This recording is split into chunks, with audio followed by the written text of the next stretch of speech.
Neste momento tão especial de adoração a Deus, em que João Ribe Palharim pregará com unção e autoridade a mensagem transformadora do Evangelho, os pregadores do telhado convidam você a abrir seu coração e permitir que o Espírito Santo fale aos seus ouvidos a palavra que transformará a sua vida.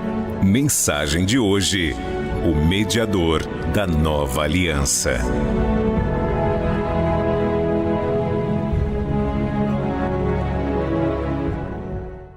Pega a palavra de Deus e abra na carta aos Hebreus, capítulo 12, versículo 24. Está escrito assim: e a Jesus, o mediador de uma nova aliança, e ao sangue da aspersão, que fala melhor do que o de Abel. Amém?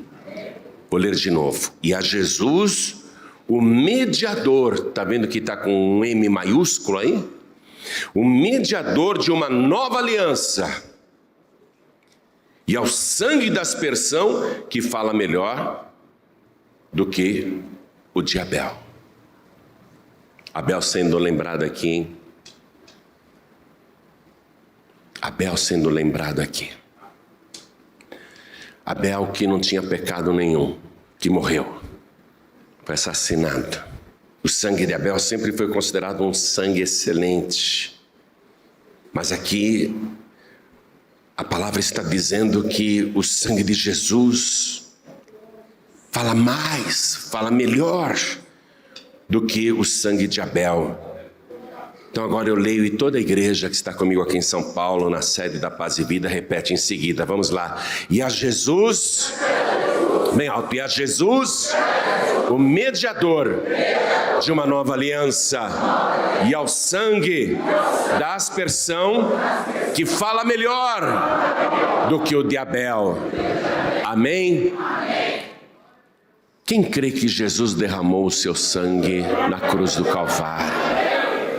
Então desocupe as tuas mãos e vamos aplaudir ao nome de Jesus.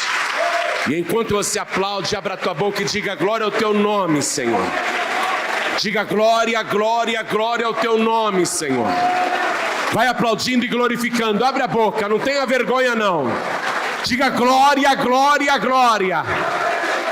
Fala assim: Senhor, fala comigo pelo sangue de Jesus. Fala melhor comigo, Senhor. Pai querido, recebe o louvor de todo este povo que te glorifica e te aplaude. Vem com teu Espírito Santo, tome a boca do pregador. Fale com cada vida aqui presente e com quem está ouvindo à distância. Envia a tua palavra com poder e autoridade. E que a tua palavra vá, percorra toda a terra e produza o resultado para o qual está sendo mandada. Em nome do Senhor Jesus. Diga amém, Jesus. Quem tiver lugar pode sentar. Por que este versículo está dizendo que o sangue de Jesus fala melhor do que o de Abel? Porque há um consenso teológico de que quando Abel foi assassinado e o sangue dele escondido, seu irmão Caim, depois de matá-lo, além de esconder o cadáver, cobriu até o sangue e jogou também num buraco, cobriu de terra, escondeu o sangue de Abel. Ele abriu uma cova e colocou ali o cadáver do seu próprio irmão. E a gente lê no livro de Gênesis que Deus, quando vai falar com o assassino, diz: o que foi que você fez? O sangue do teu irmão clama a mim desde a terra. Maldito és tu, e maldita é a terra que abriu a boca para beber o sangue do teu irmão. Então o sangue de Abel clamava a Deus por justiça e clamava a Deus por vingança. O sangue de Abel queria justiça e queria vingança. Esse é um conceito teológico comum entre todos os eruditos. Não estou falando um pensamento meu, não. Esse é o entendimento da coisa. O sangue de Abel ele fala bem, fala muito, fala alto, mas ele fala por vingança, ele fala por justiça, ele fala por morte. Por isso que o escritor da carta aos Hebreus está dizendo que o sangue de Jesus fala melhor do que o sangue de Abel, porque enquanto o sangue de Abel fala e clama por vingança, o sangue de Jesus fala melhor e clama por perdão. Enquanto o sangue de Abel clama por justiça, e quer justiça a qualquer custo, quer que o pecador pague, o sangue de Jesus fala melhor, porque ele clama em favor do pecador, da pecadora, pedindo para que a justiça não seja feita, para que o pecador não receba aquilo que merece, e sim Jesus, que já recebeu os nossos pecados sobre ele.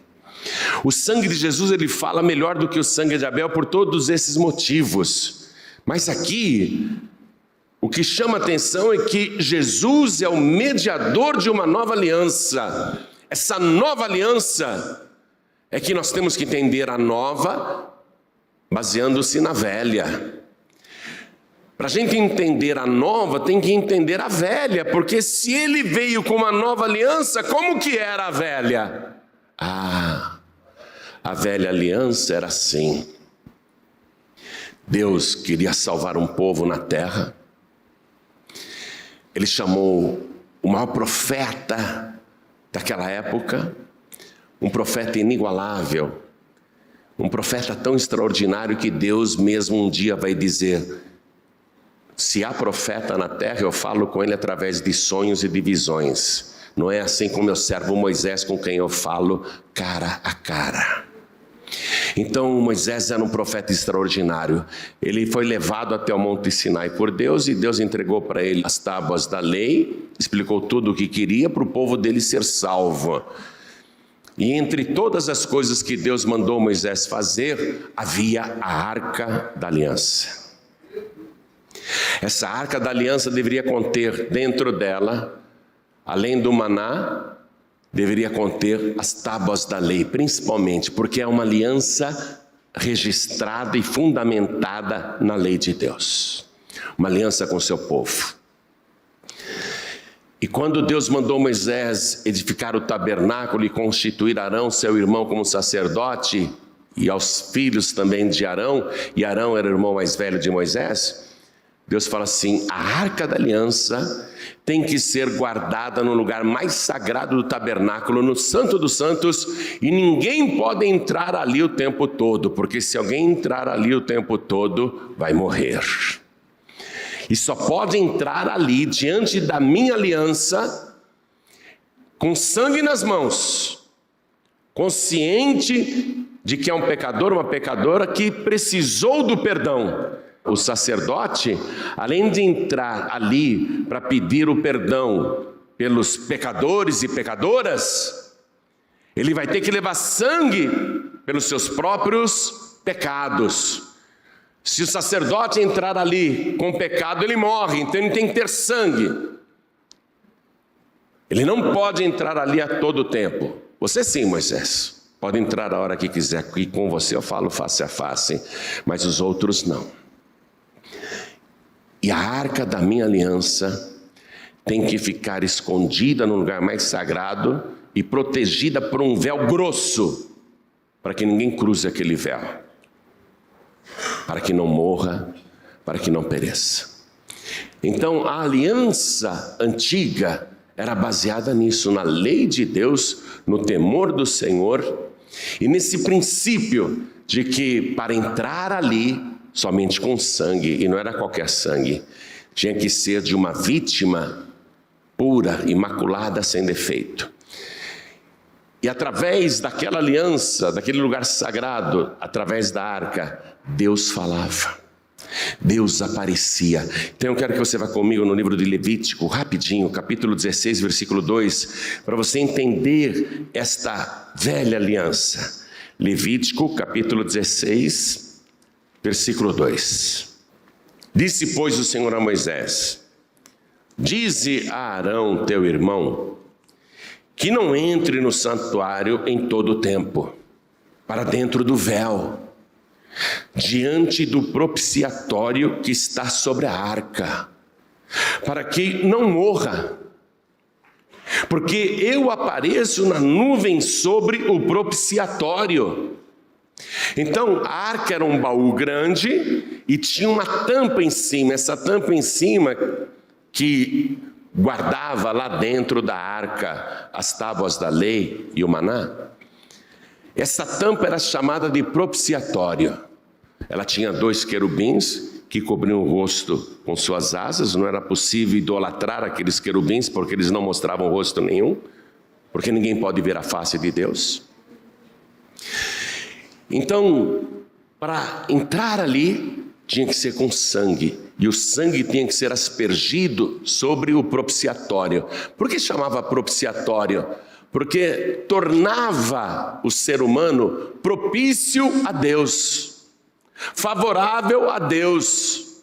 Para que o ser humano pudesse ser favorável a Deus, para que Deus tivesse boa vontade e salvasse o ser humano, ele tinha que entrar com sangue. Isso o sumo sacerdote, só o sumo sacerdote, e não o tempo todo. Porque eu apareço na nuvem, olha só, sobre o propiciatório. Aquilo que tornava o pecador propício a Deus. Aquilo que fazia com que o pecador pudesse receber o favor de Deus, o perdão de Deus. Eu apareço na nuvem sobre o propiciatório. Não pode entrar o tempo todo. Eu apareço lá. Eu apareço lá. Leia o versículo 1. E falou o Senhor a Moisés depois que morreram os 2 filhos de Arão, quando se chegaram diante do Senhor e morreram. Você já pensou? 2 filhos do sumo sacerdote morreram? Deus não falou, é filho do sumo sacerdote, eu vou poupar dessa vez. Eles entraram lá sem sangue nas mãos, sem ter condição espiritual. Entraram de qualquer maneira e morreram. Olha o temor que o povo tinha. E Deus falou, até o Arão, hein? Fala para ele não entrar o tempo todo não, Moisés. Não passar o véu. Porque eu apareço sobre o propiciatório. Então, através desta arca da aliança que continha a lei, o Antigo Testamento, Deus manifestava a sua presença. Só ali para alguns poucos privilegiados. E Deus falava sobre esta arca. Vá comigo no livro de Números, capítulo 7. Números, capítulo 7, versículo 89. Deus falava sobre o propiciatório. Números 7:89 está escrito: e quando Moisés entrava na tenda da congregação para falar com o Senhor, então ouvia a voz que lhe falava de cima do propiciatório, que está sobre a arca do testemunho, entre os 2 querubins. Assim com ele falava. Aquela arca era o utensílio mais sagrado do Antigo Testamento. E a parte mais importante da arca era o propiciatório. Porque ali Deus aparecia, tem sangue, o sangue é perfeito, é imaculado, Deus conferia os seus requisitos, então ele falava, ou com Moisés ou com Arão, mas só eles podiam entrar lá. Moisés a hora que quisesse, mas Arão de vez em quando, e com temor. Então esta era a história da antiga aliança. A arca representava e trazia a presença de Deus. A arca era transportada por homens levitas consagrados a Deus, e ninguém podia tocar na arca. Uzá tocou e morreu. Ninguém podia tocar na arca. Quando eles tinham que se movimentar ou ir para as batalhas, eles levavam a arca, conduzida por levitas, que seguravam nos varais e a transportavam no ombro. E aquela arca significava então que Deus estava com eles na guerra, Por isso que o povo de Israel venceu exércitos muito mais numerosos e muito mais bem armados desde aquela época, porque a arca garantia a vitória. A arca garantia a presença de Deus e as bênçãos de Deus, desde que houvesse sangue sempre. O sangue tinha que estar sobre o propiciatório. Não era possível Deus ser propício ao ser humano se o sangue não estivesse no propiciatório. Esse era o antigo pacto. Então a arca da aliança era praticamente um objeto idolatrado. Israel não fazia nada sem aquela arca. Eles acreditavam que aquela arca, por trazer a presença de Deus, garantiria para Israel todas as bênçãos, e de fato garantia mesmo.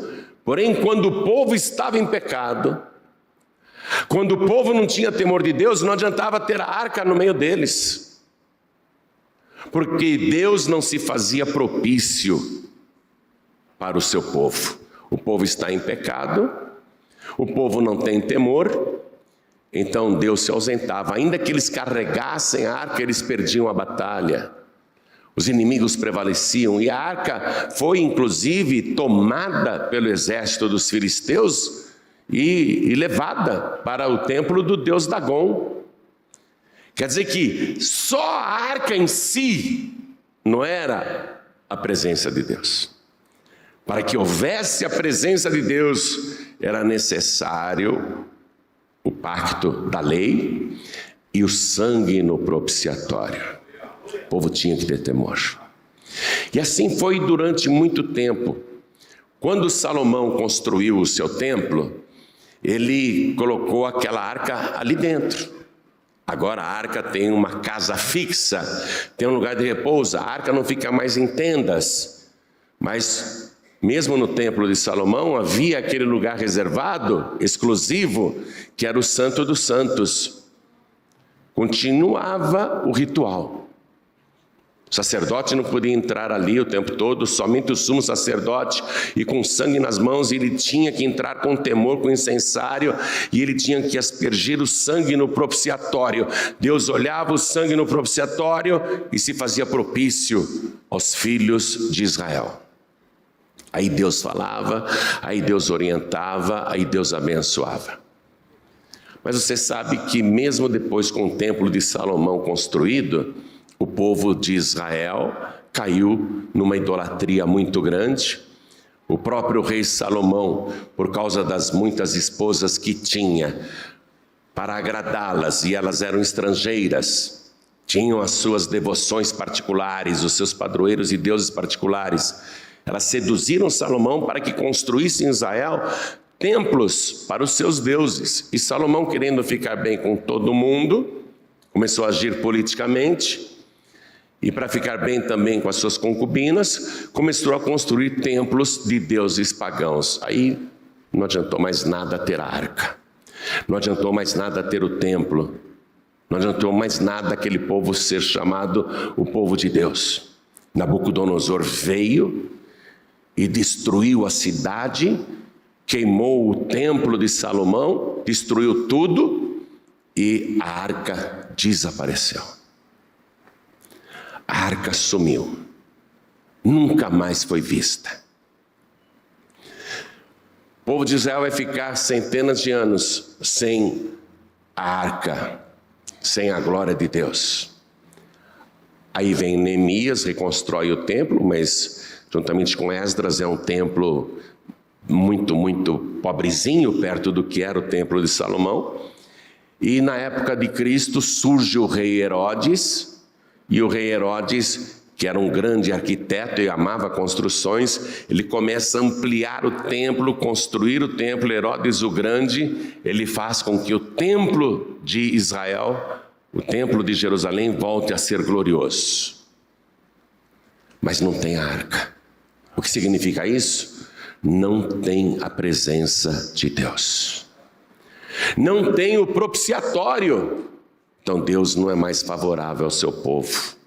Não tem a presença de Deus e não há o favor de Deus. É nesse ponto que o próprio Deus vem a este mundo e cumpre aquela profecia de Isaías, que o menino que iria nascer se chamaria Emanuel, que significa Deus conosco, a presença de Deus. Então Deus veio pessoalmente para Israel. Você está compreendendo? Para acabar com aquela velha aliança que se baseava numa arca de ouro que fosse, não é? Mas era só um baú. Ele vem agora para colocar a sua presença no meio do seu povo. Emanuel, Deus conosco. E aí Jesus Cristo vai ao templo, faz a purificação, manda embora os vendedores, manda embora os compradores, ele faz uma limpeza total. Ele consagra o templo com a sua própria glória, com a sua presença. Quando o povo de Israel tinha aquela arca, na antiga aliança, o que o povo pensava? Nós vamos ter a garantia da presença de Deus com esta arca, nós vamos ter a garantia de vitórias nas nossas guerras, nós vamos ter a garantia de sustento, vai ter sempre mantimento, maná, nós vamos ter água da rocha, nós vamos ser vitoriosos, nós vamos ser abençoados, nós vamos ser prósperos, e de fato isso ocorria. Quando no Antigo Testamento a arca foi levada para a casa de Obed-edom, Obed-edom era o mais pobre da região, com muitos filhos, mirrados e doentes, com uma esposa acabada, com uma propriedade falida, passando necessidade. A arca do Senhor no Antigo Testamento ficou 3 meses na casa de Obed-edom e mudou aquela realidade. Mas agora eles não têm mais a arca. Eles não têm mais essa garantia de sustento, de proteção e de prosperidade. Porém, o Emanuel, ele vem, entra no templo e a partir daí ele começa a estabelecer as bases da sua nova aliança. A minha casa será feita e chamada casa de oração, a minha casa não será um covil de ladrões. E ele começa a fazer suas pregações mostrando qual é a nova doutrina. E ele citava o tempo todo o Antigo Testamento dizendo: ouvistes o que foi dito aos antigos, eu porém vos digo. Ele foi colocando a nova aliança. Mas ele é a presença de Deus aqui na terra. Não tem mais a arca. Ele é a presença de Deus, Ele é o próprio Deus. Se a arca no Antigo Testamento garantia fartura, prosperidade, vitória, proteção, se Jesus aqui na terra é a presença de Deus, então Ele teria que garantir tudo isso. Você concorda comigo? Na casa de Obed-edom houve prosperidade e fartura em apenas 3 meses? Mudou a sua realidade? Então significava que se Jesus estivesse em alguma casa, sendo Ele a presença de Deus na terra, aquela casa teria que ser abençoada. Toda casa que Ele entrasse, a casa teria que ser abençoada, por mais infeliz que fosse. E aí Ele prova que realmente Ele é a presença de Deus, porque Ele foi na casa daqueles 2 noivinhos em Caná da Galileia, e eles tinham tudo praticamente. Tinham amor, estavam realizando o sonho do casamento, os convidados estavam lá, havia alegria, uma festa, quer dizer, a casa praticamente tinha tudo. Mas repentinamente acaba o quê? Faltou o vinho, acabou o vinho. Mas Jesus está dentro da casa. Ele é a presença de Deus. E aí Ele faz com que a água seja transformada no vinho de melhor qualidade. Ou seja, Ele é a presença de Deus naquela casa. Então, a única coisa que estava faltando, Ele supriu imediatamente. Ele é a presença de Deus que anda no meio do seu povo. Aí ele entra na casa da sogra de Pedro. O que ele encontra na casa da sogra de Pedro? Uma mulher que está para morrer, ardendo em febre. Uma casa onde eles são acostumados a passar necessidade. Um dia pega peixe, outro dia não pega. Uma casa onde há vários problemas familiares, muita tristeza, muita dor. Aí ele entra na casa da sogra de Pedro. Tudo que falta naquela casa, ele supre imediatamente.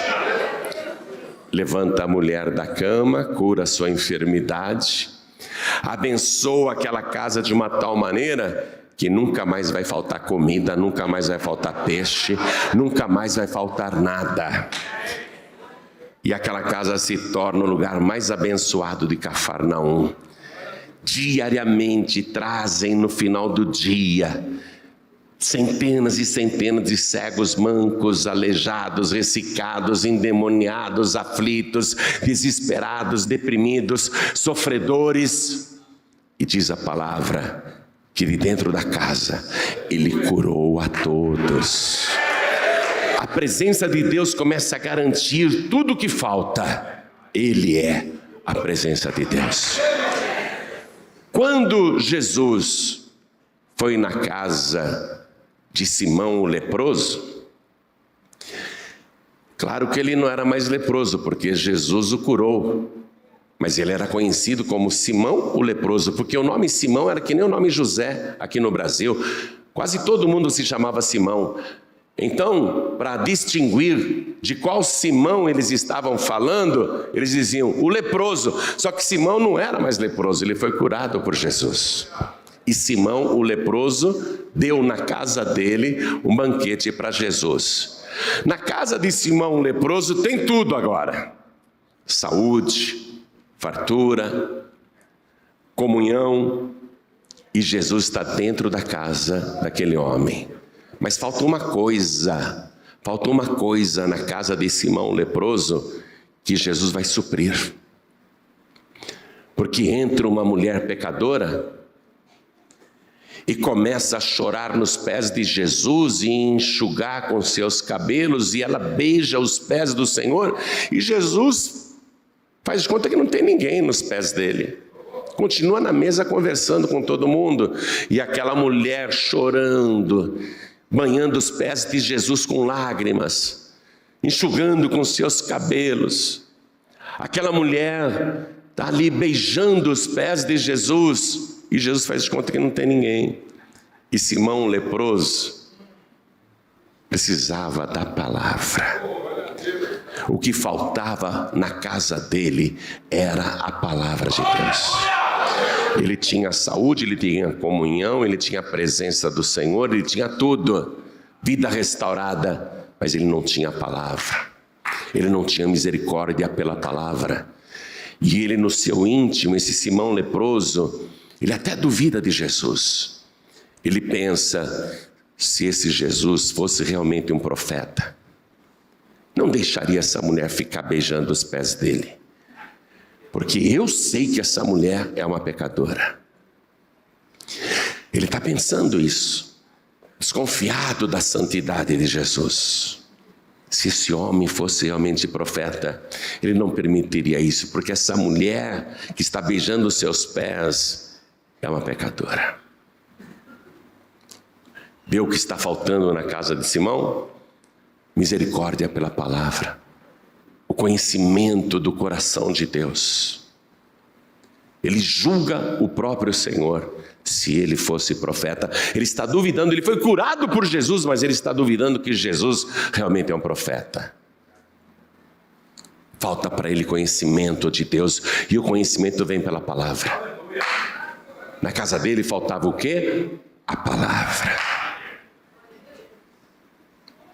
Jesus olha para Simão e diz assim, como quem está batendo um papo qualquer: ô Simão, me diz uma coisa. Um homem tinha 2 devedores. Um lhe devia 50 dinheiros e outro lhe devia 500. Nenhum dos 2 tinha como pagar. Aí aquele credor perdoou a ambos. O que você acha, hein, Simão? Qual dos dois amará mais o credor que perdoou a dívida?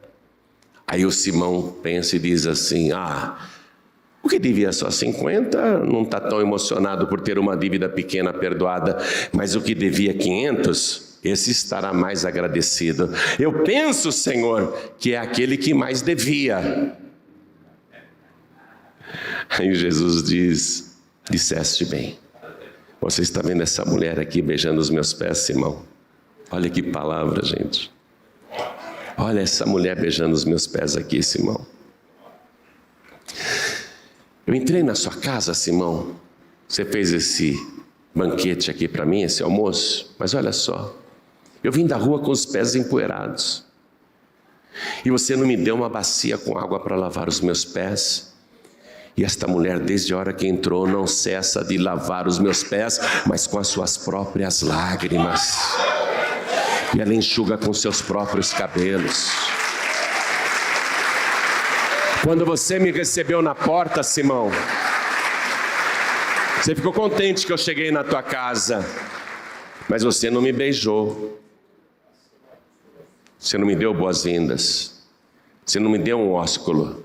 Porque a saudação naquela época era assim, né? Não é como você encontra, por exemplo, um parente seu, pode ser tio, tia, primo, prima, irmão, irmã, às vezes até amigos, amigas. A gente não beija?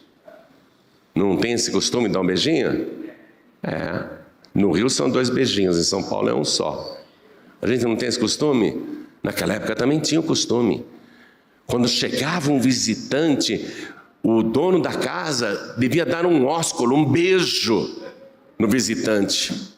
E Jesus disse: Simão, quando entrei na tua casa, você não me deu o ósculo, você não me beijou. Mas esta mulher, desde que entrou, ela está há um tempão e não para de beijar os meus pés. Por isso eu te digo, Simão, quem pouco é perdoado, pouco ama.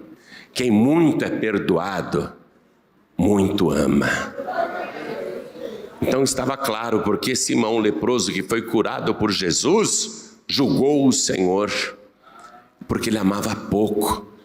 Recebeu um grande milagre, mas amava pouco, porque ele se sentia justo. Ele achava que por ser fariseu, ele era um homem justo. Essa era a religião dele. Ele achava que não tinha tantas contas a prestar a Deus. Mas aquela pecadora sim. Aquela mulher estava carregada de pecados. Jesus sabia que a dívida dela era muito grande. E depois de ter falado isso para Simão, Jesus olhou para a mulher, que continuava chorando, beijando os seus pés. Jesus disse para ela: filha, não precisa mais chorar, não precisa mais beijar os meus pés, todos os teus pecados estão perdoados. Ela sentiu a purificação na hora, e Jesus disse para ela: vai em paz, a tua fé te salvou. Aquela mulher foi salva. O Simão eu não sei, tá? O Simão eu não sei se foi salvo, mas aquela mulher foi salva, porque muito amou, porque muito foi perdoada. Então o que faltava ali na casa de Simão era o conhecimento de Deus, que vem pela palavra, e Jesus pregou a palavra lá para aquele homem que era religioso, mas não conhecia Deus. E Jesus também irá na casa de Zaqueu. Zaqueu é rico, mora bem, tem muitos empregados, aparentemente é um homem bem-sucedido, e Jesus entrou na casa de Zaqueu. A presença de Deus, você está compreendendo? Assim como a arca entrou na casa de Obed-edom, e em 3 meses a vida dele foi transformada, e prosperou, e foi um homem muito feliz, Obed-edom ficou muito agradecido, Zaqueu não precisa de prosperidade. A presença de Deus na casa dele não é para trazer prosperidade, porque dinheiro ele tem aos montes, riqueza ele tem demais. Porém, falta uma coisa na casa de Zaqueu. O que falta na casa de Zaqueu? Falta salvação. Que adianta ter uma bela casa, uma bela propriedade, ter muito dinheiro e não ser salvo? Mas a presença do Senhor entrou naquela casa para suprir o que faltava: salvação. Quando Zaqueu disse para o Senhor Jesus: eis que dou aos pobres metade dos meus bens, e se alguém reclamar que foi enganado por mim, eu restituo 4 vezes mais. Jesus, mesmo sabendo que ele continuava com a metade dos bens, Jesus diz: hoje veio salvação a esta casa, porque este também é filho de Abraão. Quando o Senhor Jesus entra numa casa ou num lugar, é para suprir o que está faltando. Quando mataram Jesus na cruz, aparentemente a presença de Deus tinha sido, acabou-se, como a arca que tinha desaparecido um dia. Quando puseram o cadáver de Jesus naquele sepulcro, aquele sepulcro tornou-se a habitação de Jesus. Ele morou naquele sepulcro durante 3 dias. O que faltava naquele sepulcro? Luz, porque ele era escuro, fechado com uma pedra enorme na entrada, escuridão total ali dentro.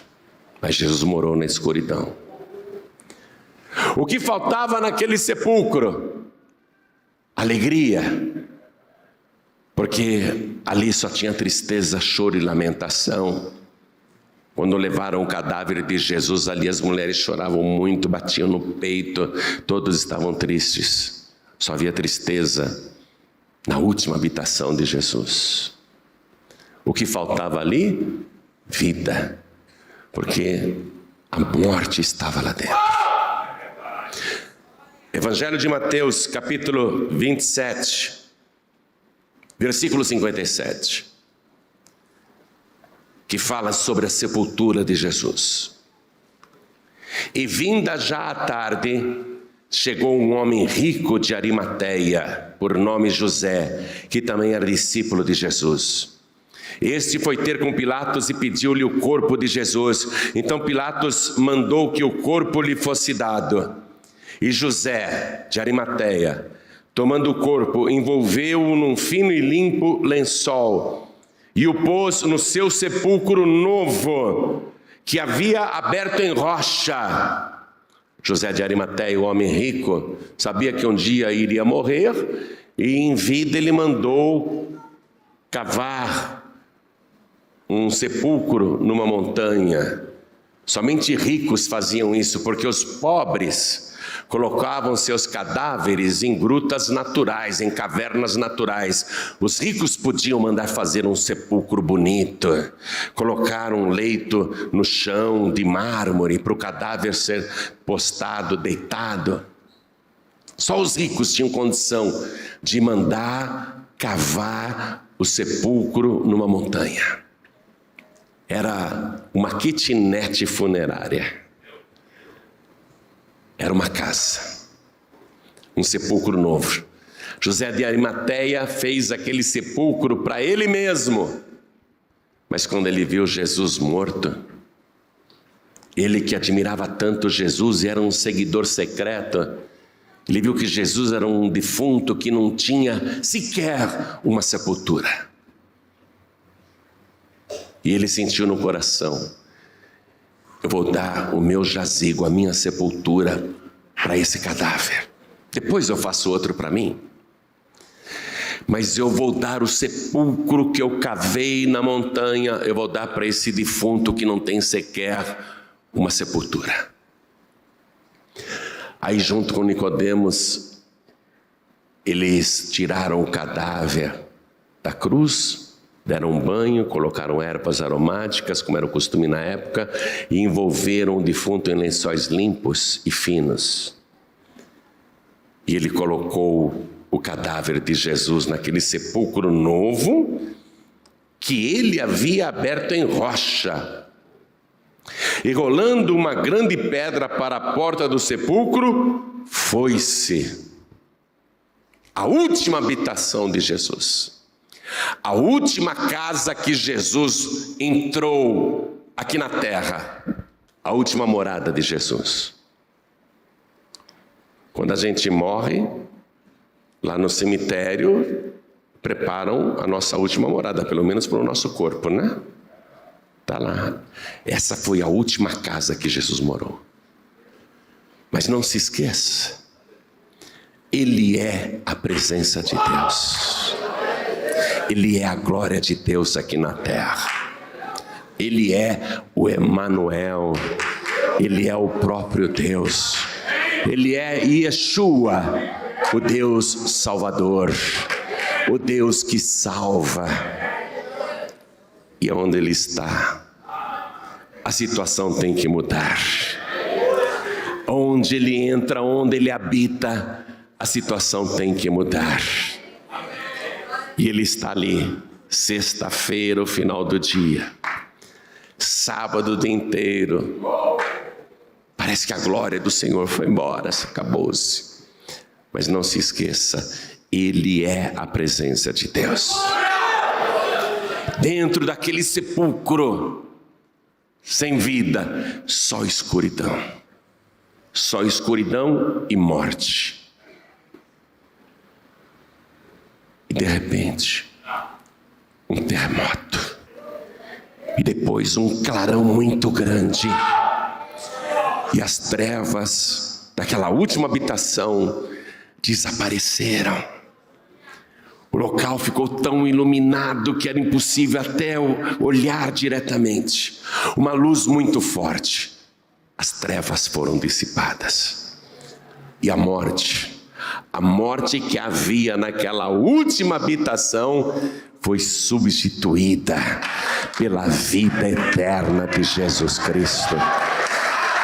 E aquilo que era uma prisão foi aberta. A pedra se moveu. E aquele que estava morto saiu da sepultura.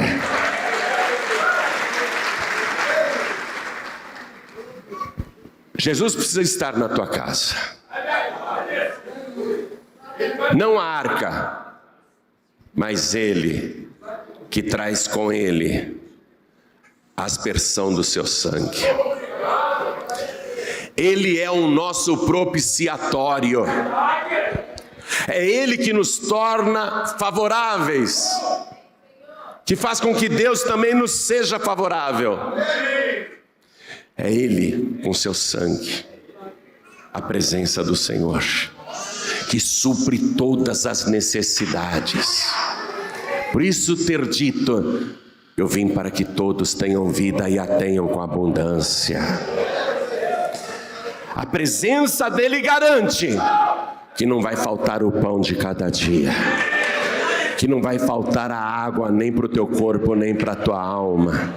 A presença dEle garante que haverá pastos verdejantes. A presença dEle garante que haverá perdão para os teus pecados. A presença dEle garante que haverá a presença de Deus na tua vida, na tua casa. A presença de Deus garante que haverá prosperidade no teu lar e na tua família. A presença dEle na tua casa garante que haverá salvação para a tua parentela, porque se você crer nele, será salvo tu e a tua casa. Tudo que Ele foi suprindo em cada casa onde Ele visitou, isso vai acontecer também na tua casa, se Jesus estiver presente. Não haverá mais enfermidades, não haverá mais medo da morte, não haverá mais trevas nem escuridão, não haverá mais sofrimento. Mas eu tenho uma notícia muito boa para você. Que Jesus não apenas faz tudo isso naquela casa onde você mora com a tua família, como Ele tem um outro conceito de casa. Ele disse uma vez: quando o espírito imundo sai do homem, sai da mulher, anda por lugares áridos, desertos, buscando repouso e não acha, aí aquele demônio diz: voltarei para a casa de onde saí. E quando ele volta, ele não consegue entrar, porque a casa está limpa, varrida, adornada pela palavra. Então Jesus diz que aquele demônio vai e chama 7 espíritos piores do que ele, e lutam para entrar novamente naquela casa. Jesus está falando do corpo humano, este corpo aqui. E Jesus diz que quando o demônio consegue entrar, a pessoa degenera de uma maneira tão violenta que o seu último estado é pior do que o primeiro. Repare que todo desviado fica pior do que antes de se converter. Fica pior do que antes.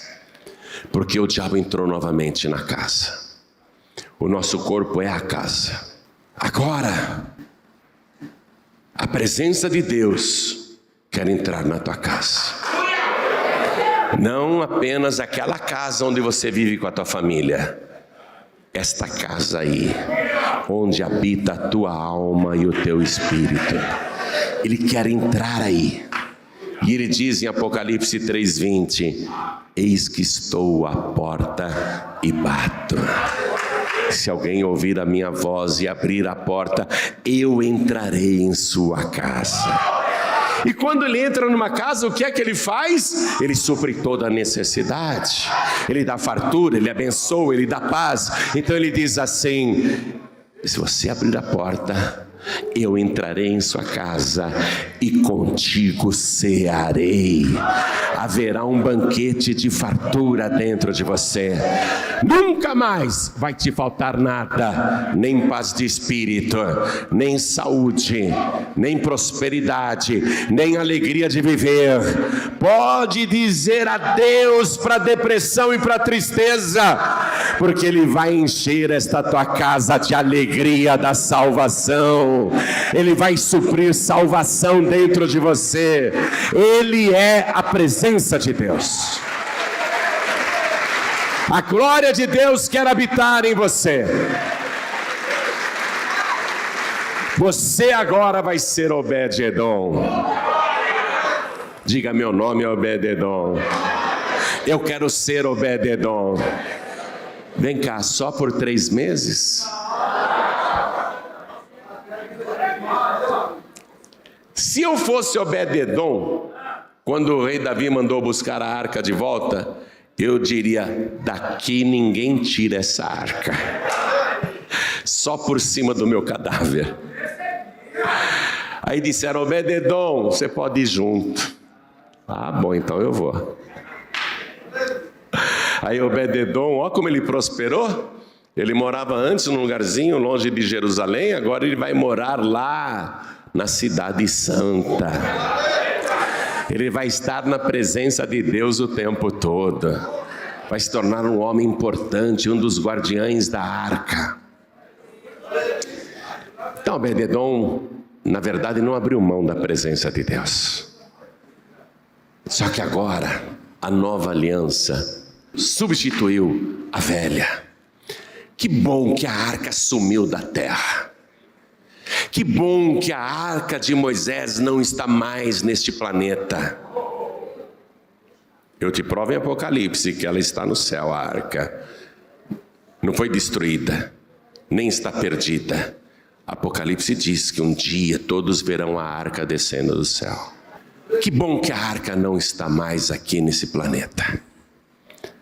Mas Jesus diz assim, em Mateus 28:20: eis que estou convosco todos os dias, até a consumação dos séculos.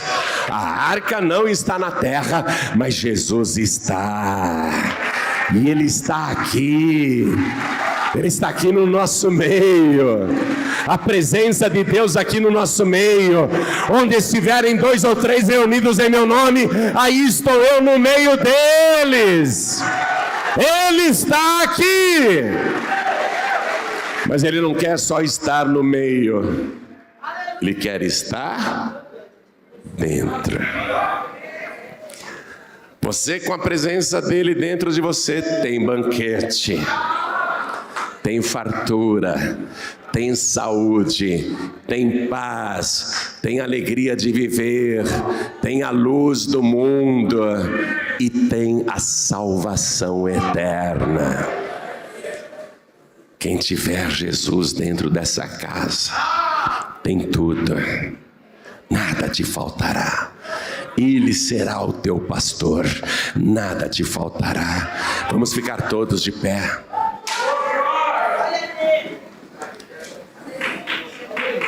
Que bom que a arca do Antigo Testamento foi substituída por essa nova aliança, aliança eterna, aliança presente, aliança permanente. Chegou a hora de você abrir aí a tua casa, se quiser, não é? Para deixar Jesus entrar para valer. Ele bate. E não é de hoje que ele está batendo, hein? Fala sério. Há quanto tempo ele está batendo? Você pensa que ele se cansou? Ele continuou batendo porque sabia que um dia você estaria aqui, na presença dele, sentindo a presença dele. Que agora ele só espera que você abra e diga: entra, Jesus. Entre e toma conta de tudo. Pode fazer a reforma que o Senhor quiser. Se o meu coração velho não está bom, me dá um coração novo. Tira esse espírito aflito, cansado, desesperado e me dá um espírito novo. Me dá o teu Espírito Santo. Habita em mim, Senhor. Ele está esperando você falar isso agora. Oh, Jesus, seja bem-vindo. Ele está esperando, Ele está esperando você fazer o que Simão leproso não fez. Simão leproso não deu uma bacia com água para dizer: lava os seus pés empoeirados. Hoje os pés dele não estão empoeirados. Mas você tem que fazer o que aquela mulher fez. Lavou os pés de Jesus com suas lágrimas. Você tem que fazer o que Simão o leproso não fez. Seja bem-vindo aqui nesta minha casa e beijar Jesus, dar o ósculo santo nele, fazer como fez aquela pecadora aos pés de Jesus, que não cessava de beijar os pés do Senhor. Se você fizer isso agora, entra, Jesus. Seja bem-vindo, Jesus. Se você fizer isso agora, Ele vai entrar para valer. A tua vida vai ser transformada pela presença dEle. Porque na casa que Ele está, a bênção vem junto. A fartura, a prosperidade, a saúde, a paz, a salvação.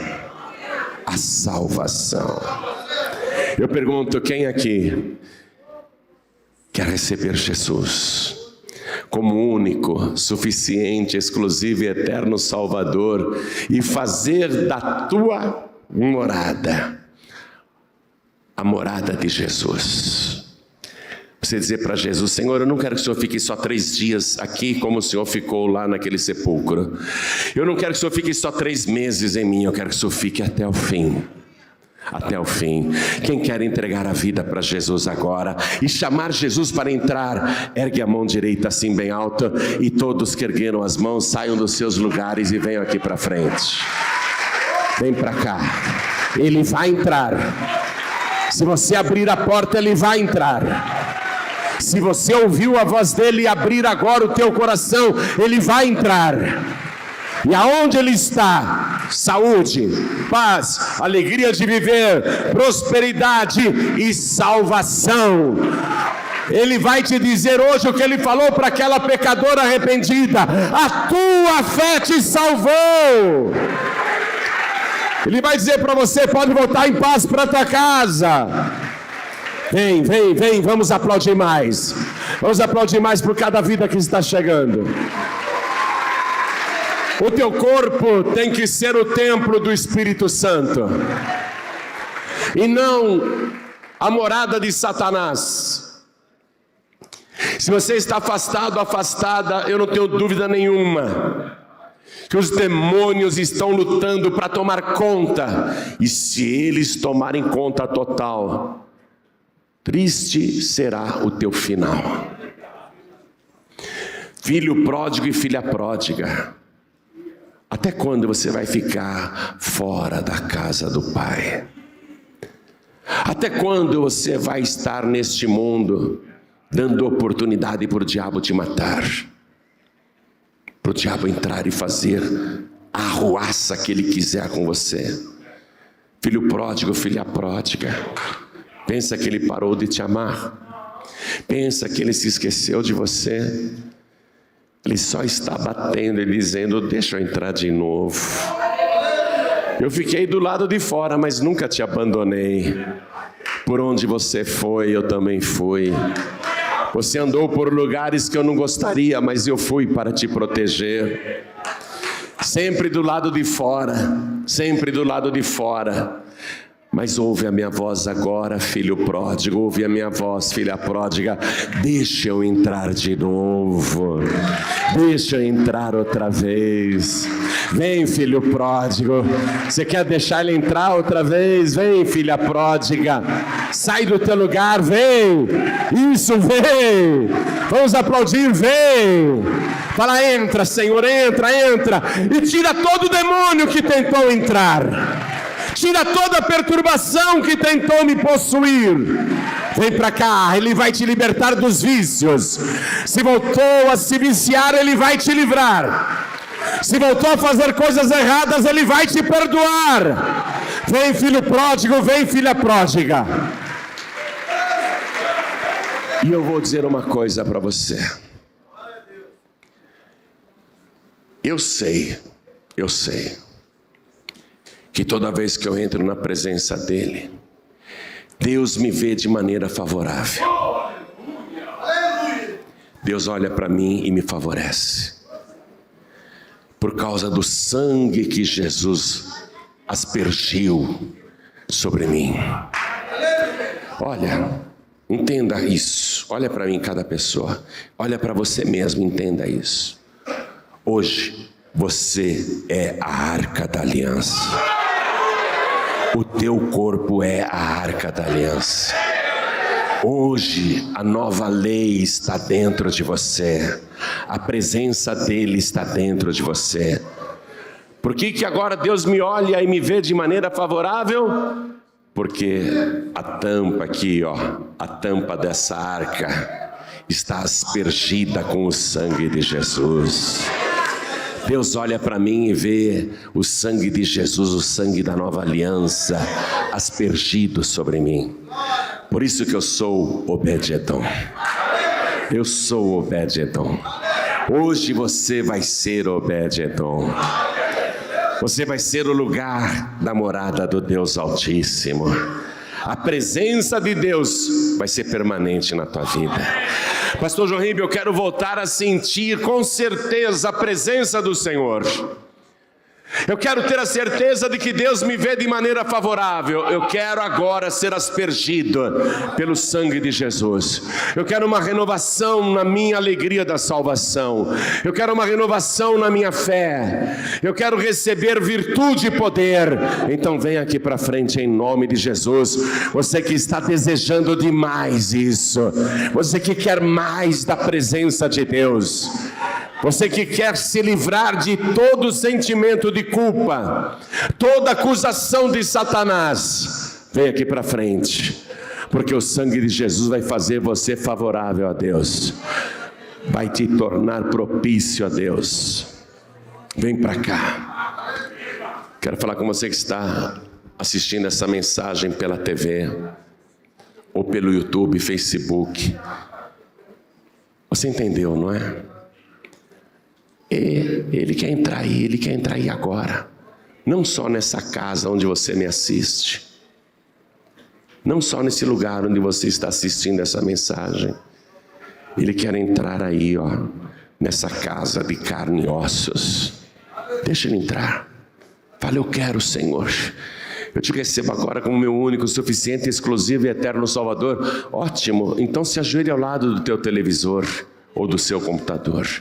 Você que está ouvindo essa mensagem pela rádio em algum lugar do Brasil ou fora do Brasil, você entendeu também? Quer que Ele entre? Fala, seja bem-vindo, Jesus, entra logo, entra logo. Então se ajoelhe ao lado do teu rádio, se possível.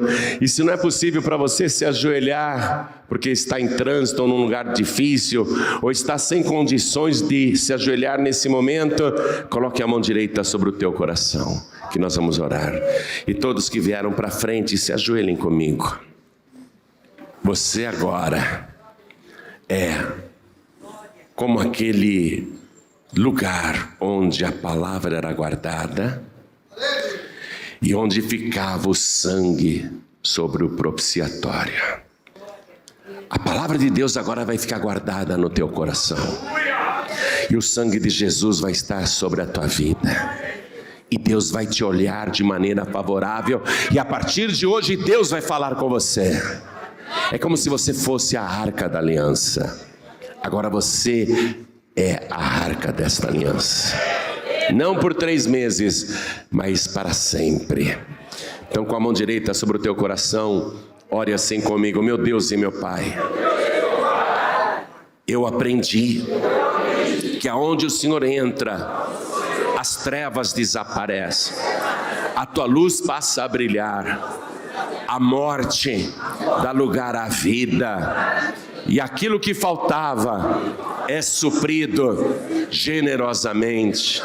Eu aprendi que aonde o Senhor está, há perdão, há salvação e há também conhecimento da tua palavra. E é por este conhecimento que eu me ajoelho agora para pedir ao Senhor que entre, faça uma morada poderosa em mim.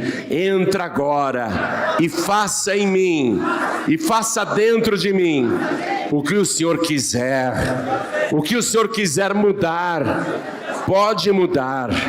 O Senhor manda. Entra em mim, Senhor, e faz a tua obra, manifesta a tua glória e fala comigo de toda maneira. Fala o tempo todo comigo e manifeste-se na minha vida todos os dias. Eu quero que o Senhor, todos os dias, fale comigo, esteja comigo.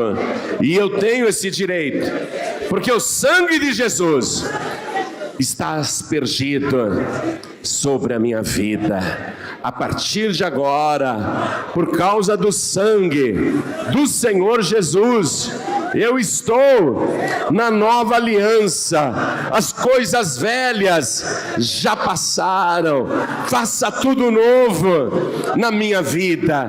Vem, Senhor, e eu quero, dentro deste favor, desfrutar da alegria da minha salvação. Escreve, Senhor, o meu nome no livro da vida. Registra o meu nome no teu santo livro e me ajuda a perseverar até o fim, para que eu nunca saia da tua presença, para que eu nunca me desvie, para que o Senhor nunca saia de dentro de mim. Eu quero, meu Deus, aprender a te servir e andar na tua presença todos os dias da minha vida. Não permita que o meu nome seja arriscado do livro da vida, mas me dá, Senhor, do teu Espírito, me dá, Senhor, conhecimento da tua palavra, para eu perseverar até o fim, por Jesus Cristo, o meu único suficiente, exclusivo e eterno Salvador, para todos sempre. Amém.